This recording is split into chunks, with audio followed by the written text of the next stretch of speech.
For those of you that don't know me, my name is Joe Dallo, and I am an estate planning attorney.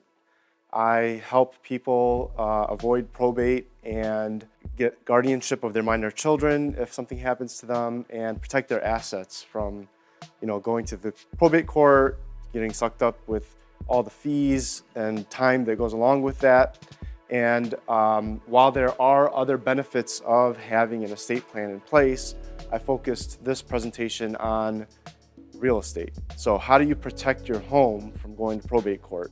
Probate court is the court system that goes through and determines what your estate is, what your assets are. Do you own a house? Do you have children? Do you have 401k accounts, bank accounts? What do you own? That is all determined in probate court. And they figure out who is going to get those assets. So in Michigan, if somebody passes out without an estate plan, their estate will go to probate court. Right now, you're looking at about a year or so to go through the whole process. You're going to pay attorney's fees at least $3,000 or $4,000 minimum, and probate costs. And if you don't have any documents, it can get messy.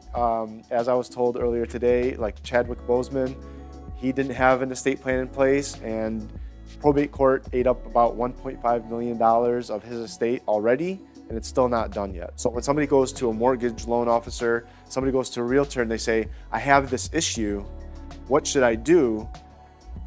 The advice that's given is based on a small amount of knowledge and not a full spectrum of knowing what's going on. And so they might put a Band-Aid on the situation, but it's not the right way of handling it. There's a few different ways of owning a home in Michigan. You can own it as an individual. You can own it as joint tenants with full rights of survivorship. You can own it as tenants in common. You can have a ladybird deed, which is an enhanced life estate deed, and you can have it in a trust. A married couple in the state of Michigan, if you live in a property for 2 out of the last 5 years and it's your primary residence, you can sell it and have a gain of up to $500,000 and not pay taxes on it. Okay, there's an exemption. But as soon as you start adding other people onto the deed, then you're breaking that exemption, and now you're going to have taxes owed that probably should not have been paid in the first place. A lot of people think that having an estate plan is not for them. They say, I don't have anything. They say, I don't need a trust. I don't have anything.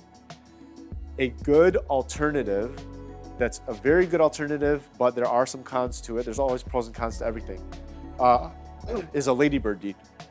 So if somebody calls me and they say, I don't have any money, all I have is a house, I just want you to protect the house, a ladybird deed is a very good option for that person. It's not that expensive, and it avoids probate court. Let's say you have an 18-year-old and they rack up $100,000 in credit card debt, or student loans, or whatever. If you give them the property when they turn 18, those creditors can put a lien on the property. But if you have a trust and you say they cannot get the property until they turn 30, well, now that 18-year-old has 12 years to get the creditor off their back and then acquire the property. And the creditor cannot go into the trust because it's not the kid's property yet. If you're getting married, you need to create your documents. If you have a baby, create your documents. If you buy a house, yes. Second house. Yeah. Oh, every time you buy a house, you need to update your documents.